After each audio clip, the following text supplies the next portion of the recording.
Bonjour, ici Pierre Séry des éditions Kotoji. Bienvenue pour ce nouveau rendez-vous d'ABD d'Asie après des mois de silence, des mois, mon Dieu.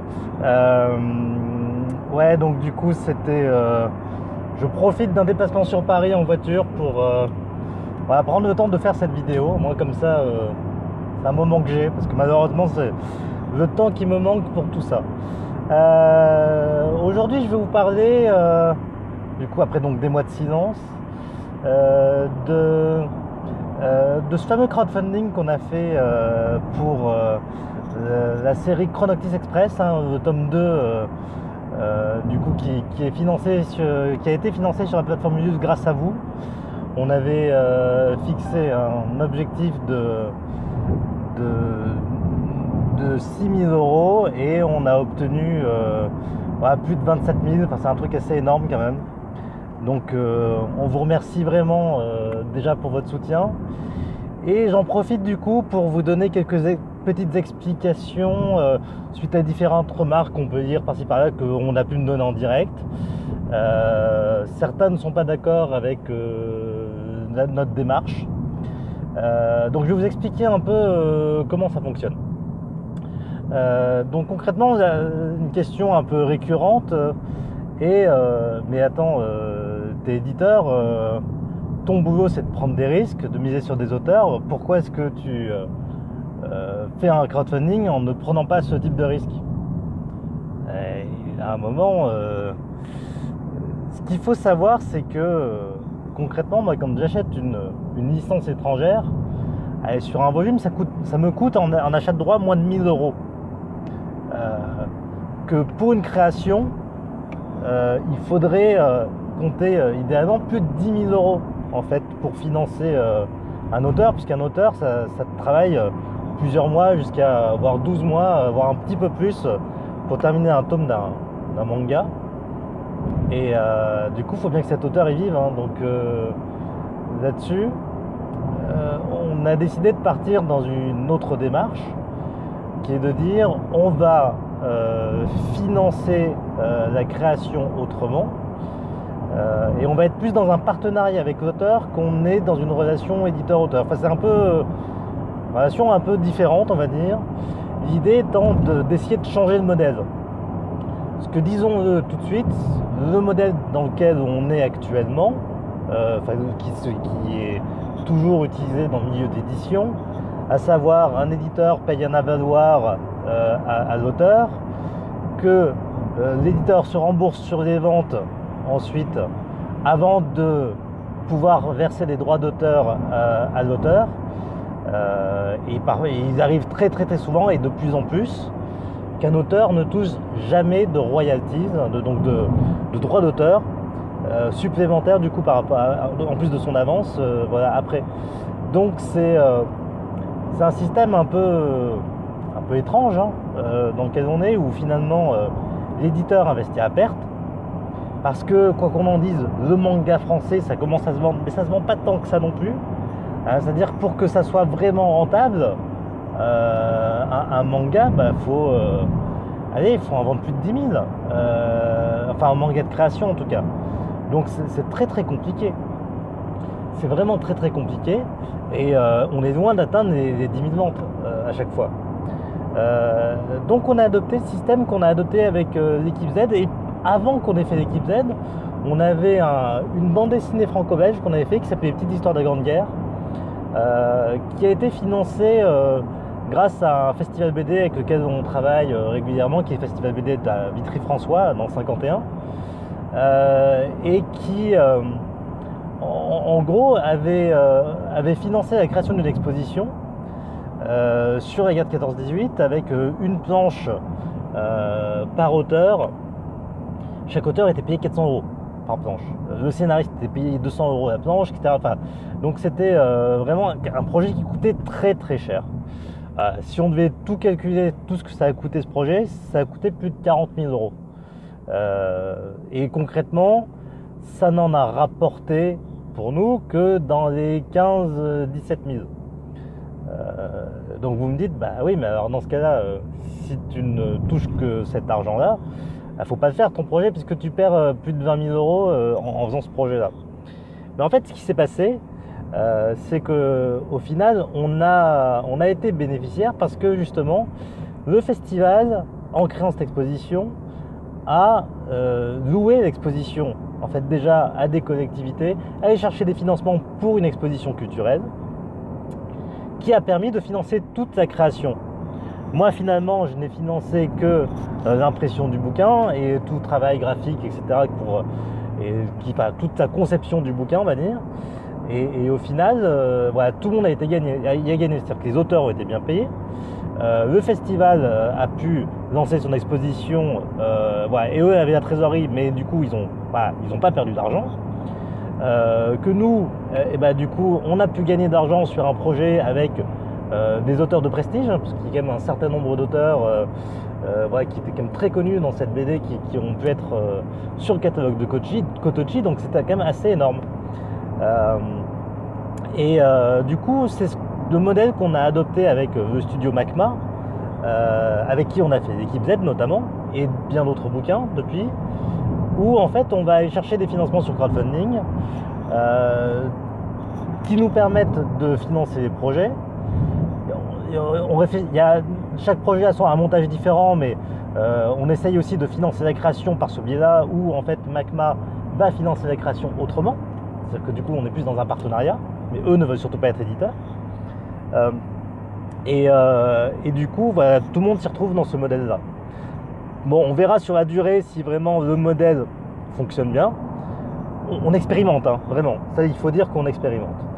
Ce qui se passe quand j'ai rencontré Aérine, l'idée était de transposer le même modèle. On savait qu'Aérine avait déjà en plus une belle communauté. Alors moi, j'avais adoré son bouquin, donc ça tombait plutôt bien. Et l'idée, c'était de se dire que, voilà, je vous décrypte un peu le système. Le crowdfunding qu'on a là, on a obtenu plus de 27 000 euros. On a différents frais qu'on va devoir dépenser pour l'impression des bouquins, pour voilà, tout ce qui est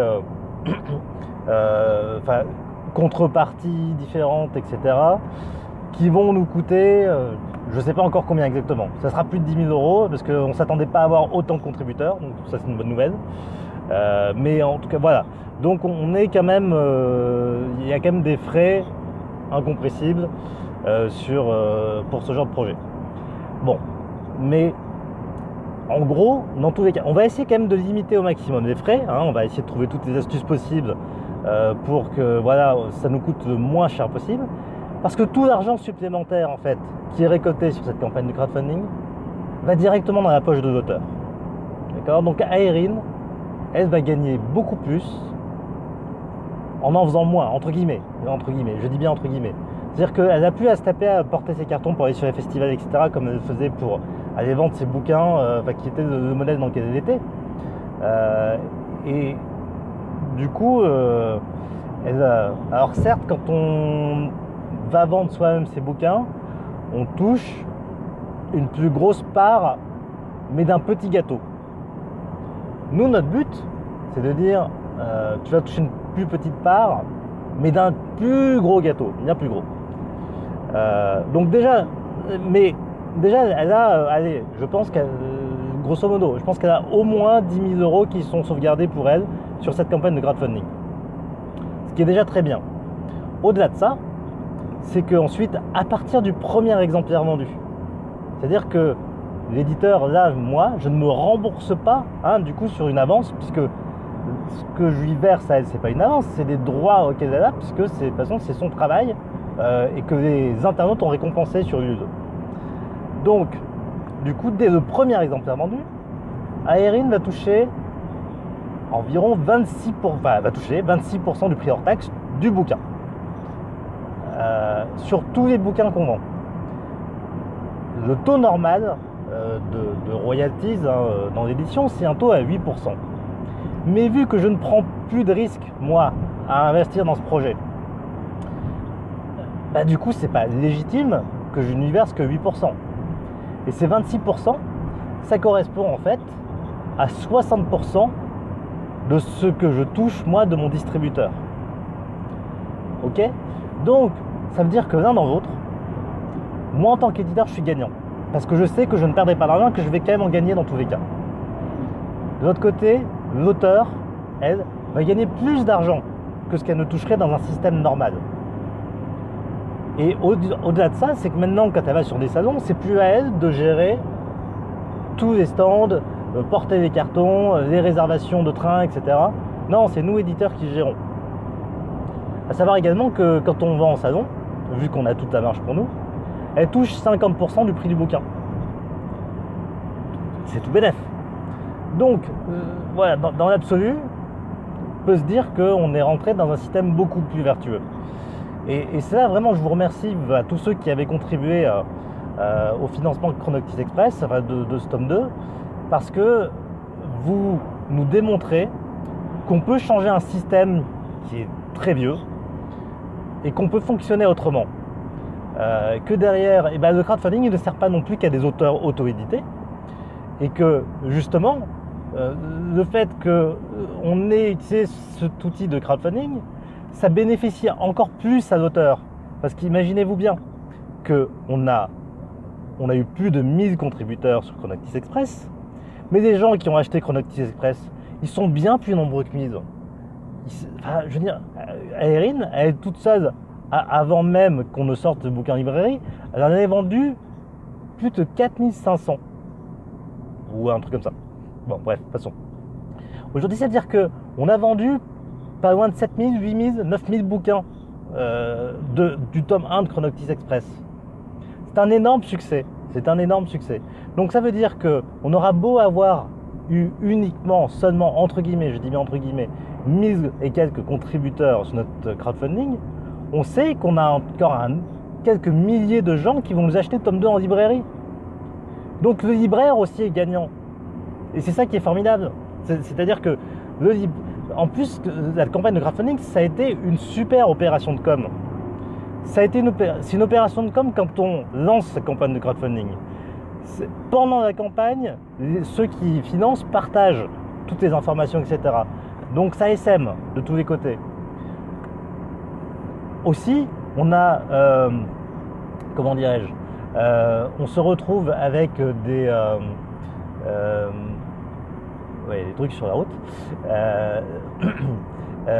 et des libraires du coup qui vont bénéficier de cette promotion, parce que une fois que la campagne est terminée, maintenant je sais qu'on va encore reparler, la presse spécialisée va reparler, va dire ouais, ça a été un succès énorme, etc. Ça crée un buzz et du coup ça profite au libraire qui lui sait concrètement qu'il va pouvoir vendre encore des Chronoctis Express derrière à sa clientèle qui ne savait pas qu'il y avait un crowdfunding ou qui n'a pas voulu participer à ce crowdfunding, etc. Donc c'est bénéfique pour tout le monde. Et ça, c'est quelque chose que je tiens à préciser. À titre d'exemple, moi, si j'ai pu rencontrer Erin, c'est parce que j'avais vu sa première campagne de crowdfunding sur Chronoctis Express. Sinon, j'en aurais jamais entendu parler. Peut-être que je ne l'aurais jamais rencontré, peut-être que je ne l'aurais jamais signé. Donc, voilà, il faut vraiment qu'on se dise que c'est un système gagnant-gagnant pour tout le monde. Après, je comprends que philosophiquement on me dise non, c'est pas comme ça que tu dois faire. T'es éditeur, tu prends un risque, tu mets le pognon, point barre. Moi j'ai quelqu'un que j'ai croisé à Angoulême, que je connais, quelqu'un de professionnel du milieu, qui m'a dit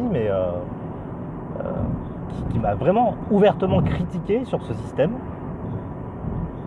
On a une différence de philosophie là-dessus. Elle m'a dit clairement non mais voilà, à un moment, allonge le pognon, point, enfin je veux dire, ou sinon ne le fais pas. Je lui dis mais en même temps, si je le faisais pas, je suis pas sûr que personne n'aurait eu ce système gagnant-gagnant. Je suis pas sûr que Chronoctis Express soit sorti en librairie, etc. Donc c'est un titre qui a été refusé par d'autres éditeurs, enfin, peut-être tous d'ailleurs, je ne sais pas, mais tous les autres. Mais dans tous les cas, pour vous dire que voilà, je comprends qu'il puisse y avoir des réticences sur notre système, mais je pense qu'on démontre aussi qu'on peut faire autrement que le système tel qu'on l'a toujours connu. Et moi je suis quelqu'un qui aime bien essayer de trouver de nouveaux modèles, bousculer les choses, et je pense qu'on y arrive. Là, on est en train de démontrer. Maintenant, est-ce que c'est applicable à tous les projets? Certainement pas.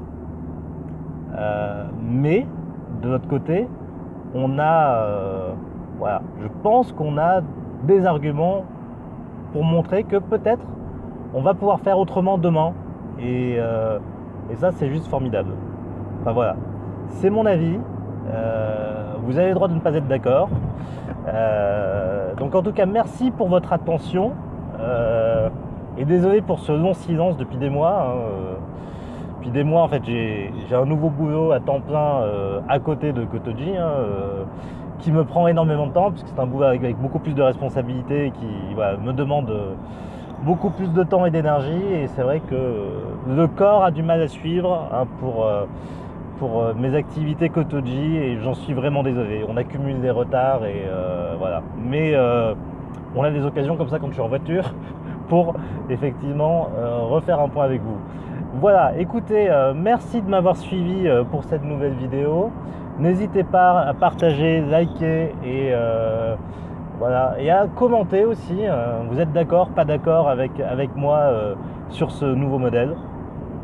Merci beaucoup et à bientôt pour un nouveau rendez-vous d'ABD d'Asie. Au revoir.